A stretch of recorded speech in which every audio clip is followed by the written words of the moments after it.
एफडीएचे आयुक्त तुकाराम मुंढे यांनी अमरावतीत तरुणाईशी खास संवाद साधला, तो त्यांच्या मुंडे स्टाईलमध्ये. त्यांनी गप्पाही मारल्या मनमोकळ्या, काही जणांची शाळाही घेतली. यावेळेला मुंडेंनी जेन अल्फापासून ते मुलांच्या स्क्रीन टाईमपर्यंत अनेक विषयांवर अगदी स्पष्ट परखड मतं मांडली. शाळेमध्ये आणि शाळांच्या जवळ जंक फूड का बंद केलं याची कारणं त्यांनी सांगितली. एवढंच नाही तर पाण्यात राहून मगरीशी वैर का, ह्या जिव्हाळ्याच्या प्रश्नावरही त्यांनी उत्तर दिलं. पाहूयात तुकाराम मुंडे गुरुजींची शाळा.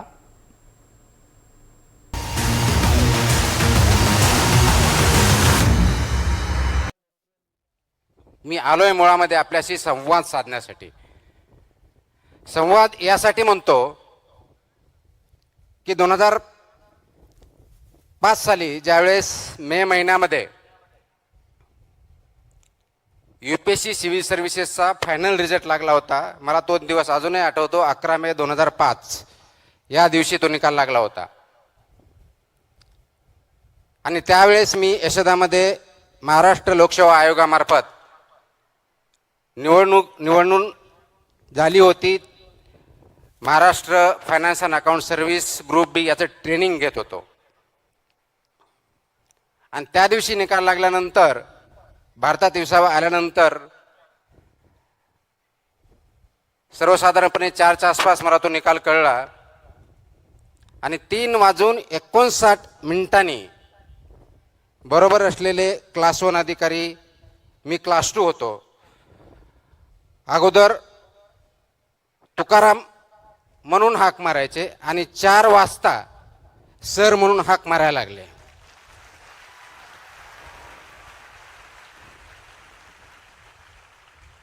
सांगायचा मुद्दा एवढाच आहे की एका सेकंदामध्ये, एका क्षणामध्ये समाजाचा तुमच्याकडे बघण्याचा दृष्टिकोन 360 डिग्री चेंज होतो. ती ताकद विचारामध्ये असते, आचरणामध्ये असते आणि परिस्थिती बदलण्यामध्ये असते. परंतु आपल्याला यश आलं, एखादं पद प्राप्त झालं, एखादी रँकिंग आली म्हणजे आपण कशाही परिस्थितीत हुरळून जायचं नसतं. आपला जो बेस आहे, आपले जे तत्व आहेत, मूल्य आहेत, याच्याशी कशाही परिस्थितीत कॉम्प्रोमाइज करायचं नसतं. आणि तोच धागा धरून महाराष्ट्रामधल्या अनेक जिल्ह्यामध्ये मी फक्त आणि फक्त त्यावेळेस आपल्यासारख्या तरुणांशी, जे पालक आहेत त्यांच्याशी संवाद साधण्यासाठी वेगवेगळ्या ठिकाणी गेलो.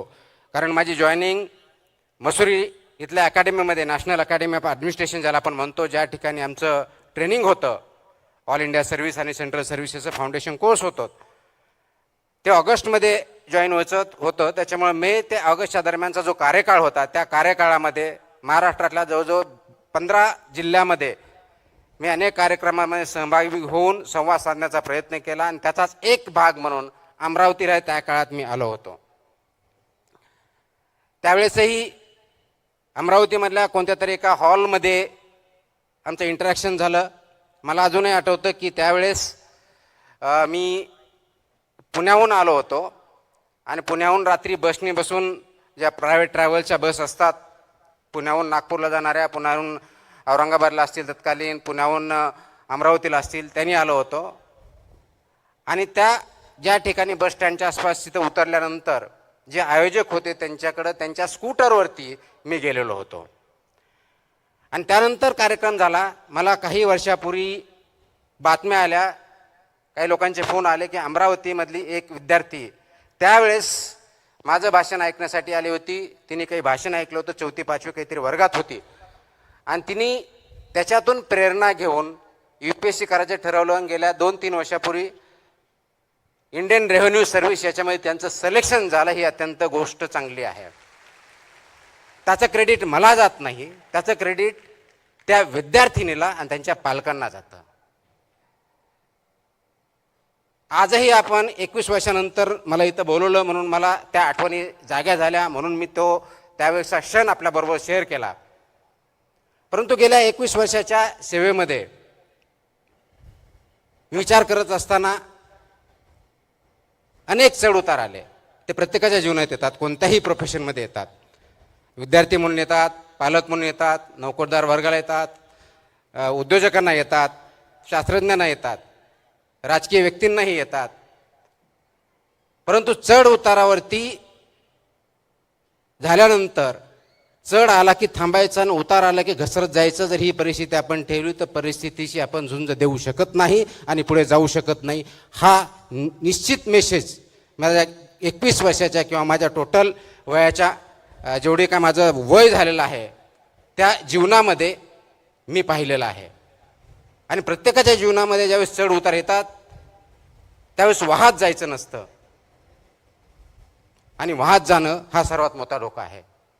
आज आपण 21व्या शतकावर ज्यावेळेस बोलतो, चौथ्या क्रांतीची नांदी आपण ज्याला बोलतो, आर्टिफिशियल इंटेलिजन्स, मशीन लर्निंग, या युगामध्ये नोकऱ्यावरती खूप मोठ्या प्रमाणात गदा आलेली आहे असं आपण म्हणतो. विचार करा,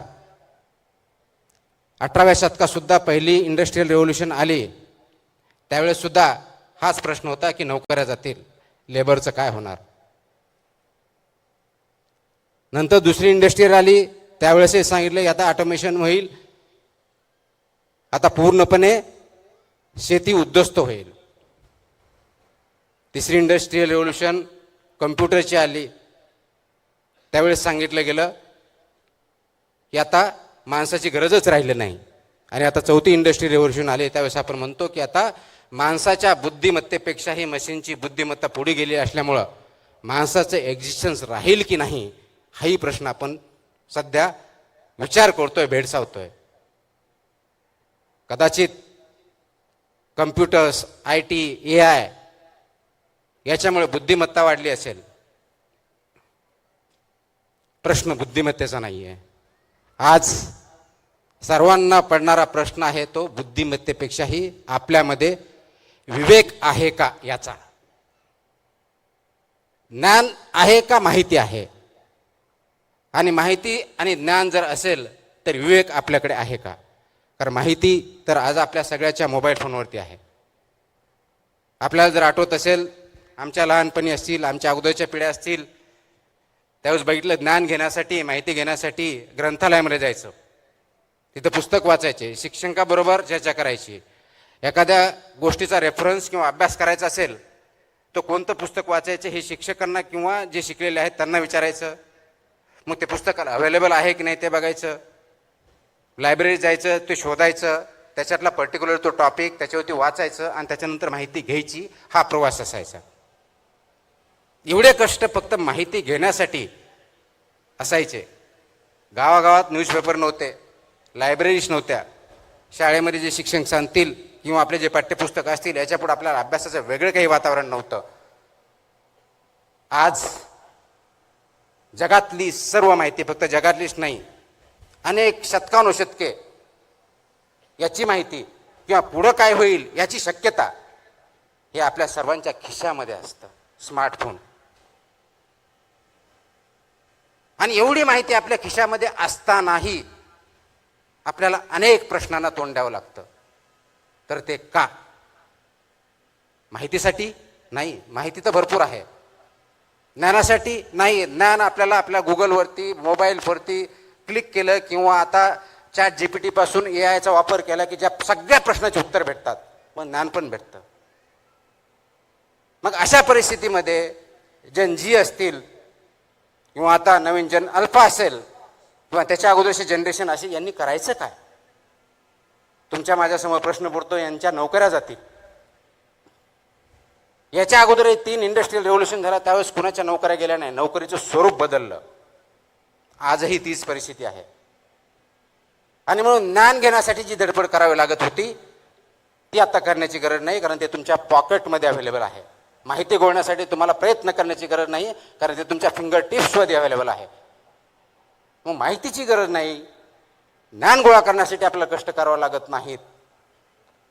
पण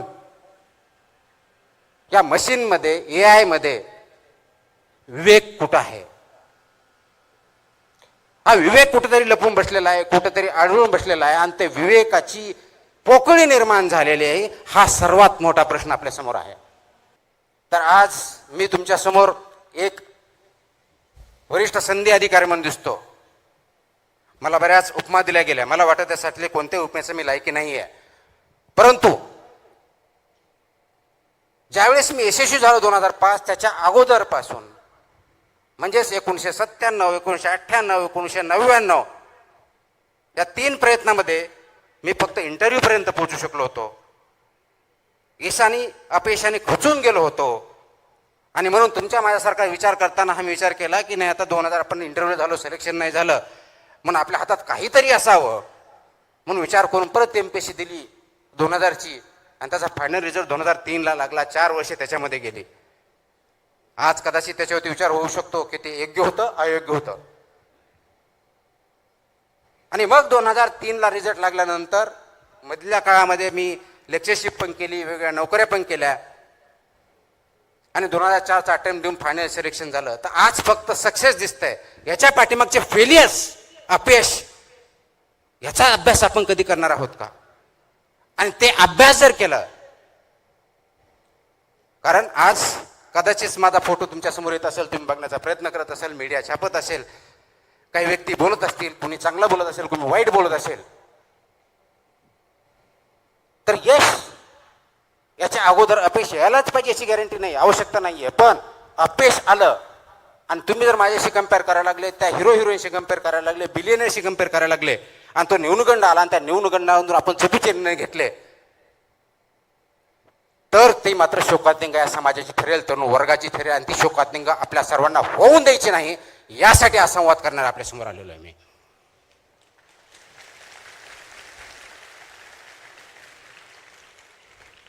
आता ही शोकांतिका का होऊ द्यायची नाही?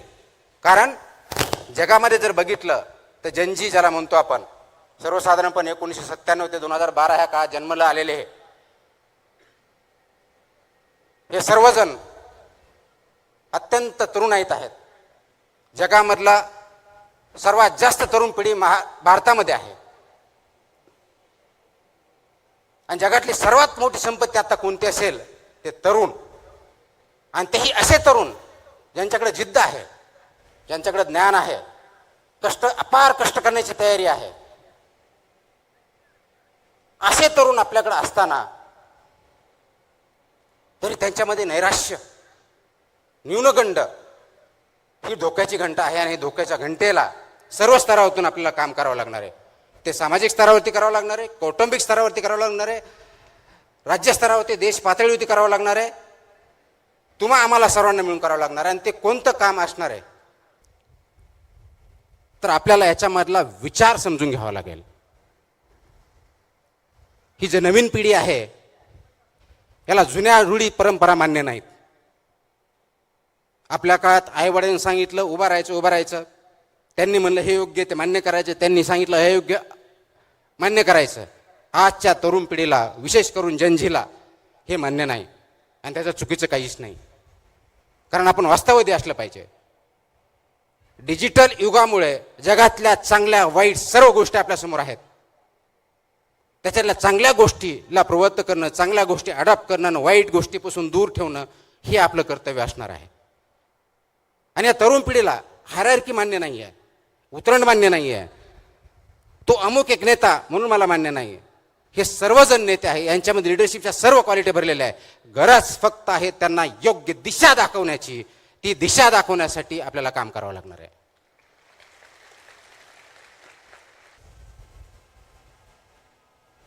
गुलामगिरीचा आसूड हे पुस्तक वाचलं किंवा डॉक्टर बाबासाहेब आंबेडकरांचे अनाहिलेशन ऑफ कास्ट वाचलं किंवा शिवाजी महाराजांचं स्वराज्याचं स्वप्न बघितलं, महात्मा गांधींचं अहिंसा सत्य हे प्रिन्सिपल्स जर बघितले, याच्या किती प्रिन्सिपल्स होती, तत्वावरती आपण वाटचाल करत आहोत, हा प्रश्न प्रत्येकाने स्वतःला विचारायचा आहे. जयंत्या खूप साजरा करतो, विचार, कारण जयंत्या साजरा करण्यासाठीही फक्त फूल, त्याचे रील आणि रील फॉरवर्ड याच्या पलीकडे आपण जात नाही. पण त्यांचे विचार आचरणासाठी आपण काय करतोय हा खरा प्रश्न आहे. आणि ह्या विवेकवादी होण्यासाठी आपल्याला थोडं थांबावं लागेल. आपला जो फ्लो चाललाय त्याला स्लो करावं लागेल. मलाही अनेक वेळेस असं बोललं जातं, खूप जणांनी बोलतात आणि चांगल्या भावनेतून बोलतात, तुम्ही प्रवाहाच्या विरुद्ध का नेहमी जाता? पाण्यात नदीत राहून मगरीशी वैर घ्यायचं नसतं, हाही मला सल्ला दिला जातो. आपण सिस्टमचा भाग आहेत, तर सिस्टमची वैर घेऊन तुम्ही काय करणार? बदल्यापेक्षा दुसरं काही भेटणार नाही, हेही मला सांगितलं जातं. आणि खरा प्रश्न तिथंच आहे. ना मी सिस्टमच्या विरोधात असतो, ना मगरीशी माझं वैर असतं, ना मला कुणाविरुद्ध काही भांडण करायचं असतं. माझा प्रश्न असतो की जो प्रवाह आहे, ज्या दिशेने चाललाय, ज्या वेगाने चाललाय, ज्या उद्देशाने चाललाय, तो योग्य आहे का अयोग्य आहे? याच्यावर आपण थोडं थांबूया. 10 सेकंद, 5 सेकंद, 15 सेकंद, 30 सेकंद एवढा विचार करूया. आपण करतो का? तुम्ही स्वतःला प्रामाणिकपणे आता एक प्रश्न विचारा. एक 10 सेकंद मी पॉज घेतो. तुमच्यापैकी किती जणांनी गेल्या 24 तासामध्ये, आय रिपीट, गेल्या 24 तासामध्ये स्वतःकरिता किती सेकंद दिलेले आहेत? I repeat my question. गेल्या 24 तासामध्ये स्वतःकरिता किती सेकंद दिलेले आहेत? आणि ज्यांनी खरोखर सेकंद दिले असेल त्यांनी मला हात वरती करून दाखव. किती हात आहेत? Not even 1%. Not even 1%. आणि स्वतःसाठी म्हणजे काय? पुढचा प्रश्न. विचार करण्यासाठी. स्वतःसाठी म्हणजे झोपण्यासाठी नव्हे, स्वतःसाठी म्हणजे भांडण्यासाठी नव्हे. आणि विचार कोणता? गेल्या 24 तासामध्ये माझ्यामध्ये, स्वतःमध्ये अशी कोणती वाढ झाली ज्याच्यामुळं मी स्वतःला माणूस म्हणून संबोधू? असा किती जणांनी प्रश्न विचारला? गेल्या 24 तासामध्ये मी असं काय केलं की समाजाला काहीतरी मी कॉन्ट्रीब्यूट केलं, कुणाची तरी मदत केली, कुणाचा तरी प्रॉब्लेम सॉल्व्ह केला, कुणाला तरी आनंदी केलं? का? मी सिनेमाला गेलो, मी बघितलं, मी खेळलो, हा स्वतःसाठीचा वेळ नाहीये. तुम्ही 24 तासामध्ये किती ग्रो झाला? विचाराने असेल, आचरणाने असेल, कॉन्ट्रीब्युशन समाजामध्ये चांगला बदल घडवण्यासाठी असेल. किती जण प्रश्न विचारतात? आणि जर याचं उत्तर नसेल तर त्याचा अर्थ एवढाच आहे, तुम्ही माणूस म्हणून जगत नाहीत, तर प्रवाहामधला एक ओंडका म्हणून जगत आहात. जिकडं वारं जाईल, जिकडं राहिलं त्या ठिकाणी काम करतायत. प्रश्न विचारा. सर, माझा प्रश्न हा आहे की आपण जी समाजामध्ये जागृती आणतोय की आपल्याला फक्त आपला विचार न करता समाजाकरिता विचार करायला पाहिजे, काय हे खरंच शक्य होईल का? मला वाटतं एक तर माझं भाषण पूर्णपणे फेल गेलं किंवा त्याचा खरोखरच परिणाम झाला. दोन्हीपैकी एक काहीतरी झालं, अर्धवट काही नाही झालं. हे चांगली गोष्ट आहे. समाजामध्ये बदल घडण्यासाठी सुरुवात स्वतःपासून करावी लागेल. मला दुसऱ्याला उपदेश करण्याचा त्याच वेळेस हक्क राहतो ज्या वेळेस त्या उपदेशावर मी स्वतः अगोदर चालत आहे. जर मी त्या प्रिन्सिपलवरती, त्या तत्वावरती चालत नसेल तर तुम्ही असं करा म्हणण्याची माझ्यात ताकद नसते, मॉरल नसतं, तो फक्त खोकला असतो. माझा एक प्रश्न आहे की पालक म्हणून मुलांसाठी रोजच्या जीवनात काय महत्त्वाच्या गोष्टी आवर्जून कराव्यात? आपल्याला सर्वात चांगल्या गोष्टी ज्या द्याव्या वाटतात किंवा सांगाव्या वाटतात त्या स्वतःच्या कृतीतून त्या अगोदर करायच्या असतात. उदाहरणार्थ, आपण मुलांना सांगतो खोटं बोलू नको, बरोबर आहे. पण शाळेला एका दिवशी आपल्याला सुट्टी पाहिजे असतं तर सांगतो की आपण सांगू उद्या तू आजारी होता म्हणून. म्हणजे खोटं बोला, खरं तर प्रिन्सिपल पाहिजे पण ते खोटं बोलून शिकवतोय आपण. तर मुलांना जे जे व्हॅल्यू द्या, पैसे देऊ नका, त्यांना सक्षम करा. कशाचं? निर्णय क्षमता, विचार करण्याची क्षमता, क्रिटिकल थिंकिंगची क्षमता, प्रॉब्लेम सॉल्व्हची क्षमता, ह्या क्षमता देण्यासाठी प्रयत्न करा. ते केलं तर त्या जीवनात खूप मोठी उंच भरारी घेतील. त्यासाठी सक्षम करा. एवढंच केलं तर खूप मोठा समाज पुढे जाईल. सर ॲक्च्युली मी कॉम्पिटेटिव्ह एक्झाम एस्पिरंट्स आहे, MPSC देते आहे. तर माझा क्वेश्चन तुम्हाला असा होता की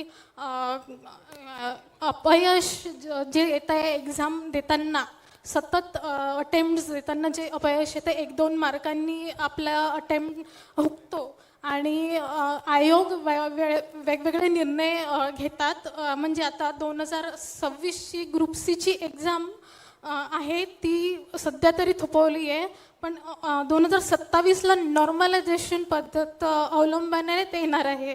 तर त्याबद्दल तुमचं काय मत आहे? कारण ती एक्झाममध्ये जे मार्क्स असतात ते कधी कधी जास्त कोणाला जास्त जातात, कोणाला कमी येतात, आणि त्यामुळे अशा परिस्थितीमध्ये कन्सिस्टन्सी अभ्यासाची कशी राखावी? 2 गोष्टी आहेत. टेन्शन येत असेल तर अभ्यास करू नका, कारण टेन्शनमध्ये अभ्यास होऊ शकत नाही, बिलकुल नाही. जी गोष्ट कळतो त्याच्यानं आनंद जर वाटत नसेल तर ती फोर्सफुल केलेली जाते. त्याच्यामुळे अभ्यासामध्ये जोपर्यंत तुम्हाला आनंद वाटत नाही तोपर्यंत तुम्ही अभ्यासच करत नाही, हे लक्षात ठेवा. परीक्षार्थी व्हाल तुम्ही, परीक्षावरती होऊन काही फायदा नाही आहे. नंबर 1. नंबर 2, स्पर्धा परीक्षामध्ये ज्यावेळेस कोणत्याही परीक्षा, स्पर्धा परीक्षा म्हणजे कोणत्याही परीक्षा म्हणा, त्याच्यामध्ये यश किंवा अपयश, 1 मार्क किंवा 10 mark, it doesn't matter. Boundary असते, स्पर्धा असते. तुम्हाला 1-2 मार्क कमी पडले म्हणजे तुम्ही फेल गेला असं मी मानत नाही. येस, तुम्ही सिलेक्ट झाला नसाल, पण तुम्ही फेल झालाय की नाही, तुम्ही काय केलं याच्यावरती अवलंबून आहे. परीक्षेमध्ये तुम्हाला जर अपयश आला असेल तर पहिला प्रश्न विचारा की जी परीक्षा घेतली जाते त्याचा उद्देश काय, आणि ते प्रश्नाचे आपण ते कधीच वाचत नाही. उद्देश त्या परीक्षेचा काय? जसं सिव्हिल सर्व्हिसेसचा ज्यावेळेस एक्झाम जातो, तुम्ही जर UPSCच्या वेबसाईटवर गेले आणि सिव्हिल सर्व्हिस एक्झाममध्ये जर बघितलं, त्याच्यामध्ये पर्पज लिहिलं आहे की तुमचा पर्पज काय, ऑब्जेक्टिव्ह काय आहे परीक्षा घेण्याचा. आणि त्याच्यामध्ये असं लिहिलेलं असतं, MPSCच्या कोणत्याही परीक्षेमध्ये ते लिहिलेलं असतं की याच्यामध्ये सुटेबल कॅन्डिडेट निवडण्यासाठी ही परीक्षा घेतली जाते. प्लीज अंडरस्टँड करा, सुटेबल. सर्वात हुशार असं त्यांनी म्हटलेलं नाही आहे, सर्वात ज्ञानी असं म्हटलेलं नाही आहे, सुटेबल हा शब्द वापरलेला आहे. आणि ज्या पद्धतीचे पदं असतील किंवा परीक्षा असेल, त्या पदावरती ज्या पद्धतीचे कामं करायचे असतील त्यासाठी योग्य असे परीक्षा डिझाईन केलेले असते. म्हणून तुमचं नॉलेज कुठं तपासलं जातं? जी प्रिलिमिनरी परीक्षा किंवा CSAT जे काय पहिली परीक्षा त्याच्यामध्ये तपासलं जातं. ती पास झालं म्हणजे तुम्ही मिनिमम क्वालिफाईड आहात, त्याचा अर्थ होतं की मिनिमम तुमच्याकडे नॉलेज आहे. त्याच्या पुढची जी ॲक्च्युअल परीक्षा असते ज्याच्या आधारे सिलेक्शन होतं, त्याच्यामुळे तुमची सुटेबिलिटी चेक केली जाते. मग सुटेबिलिटी कोणती? आता मलाही त्यावेळेस प्रश्न पडायचा ज्यावेळेस मी परीक्षा घ्यायचो, हे लँग्वेजमध्ये एसे लिहून काय मला IAS होऊन एसे लिहायचं आहे का मला, असा प्रश्न पडायचा. पण त्याचे उत्तर ज्यावेळेस मी IAS मध्ये आलो त्यावेळेस भेटायला लागले. किंवा प्रेसी रायटिंग असतं की सारांश लेखन लिहा, मला काय करायचं काय, मला इथलं ऑथर व्हायचं का प्रेसी रायटिंग लिहायला कमी जास्त, म्हणजे असा प्रश्न त्यावेळेस पडायचा. पण त्याचे उत्तर आत्ता भेटतात, कारण ज्यावेळेस आम्ही पॉलिसी ड्राफ्ट करतो, GR काढतो, त्यावेळेस कमी शब्दात लोकांपर्यंत कम्युनिकेट करण्यासाठी तुम्हाला 100 पानाचं तुम्हाला 2 पानात करता येतं का, हे त्यासाठी उपयोग पडतं. मग परीक्षा त्या पद्धतीने डिझाईन केलेली असते. तर ही डिझाईन ज्यावेळेस केली ती सुटेबिलिटी चेक केली जाते, आणि म्हणून ती परीक्षा ज्या पदासाठी आहे तशा प्रकारचे क्वेश्चन डिझाईन केले जातात. फक्त तुमचं नॉलेज चेक केलं जात नाही, माहिती चेक केली जात नाही, कारण ते 20-30-40% माहितीचे प्रश्न असतात, बाकीचे अनालिटिकल प्रश्न असतात. आणि त्याचं उत्तर तुम्ही करेक्ट किंवा इनकरेक्ट नसतं, योग्य किंवा अयोग्य असतं. बेस्ट, बेटर, गुड, ॲव्हरेज अशा प्रकारचे उत्तर असतात. तर परीक्षेची नेचर तुम्ही अगोदर समजून घ्या आणि त्यानंतर अभ्यास करा. पहिलं टेन्शन घेऊ नका. आनंद जर वाटत नसेल तर म्हणजे you are not suitable for that exam किंवा त्या स्टडी करणं सुटेबल नाही, ते पहिलं लक्षात घ्या. दुसरी गोष्ट, त्या पदासाठी आपण न्याय देणार आहोत का?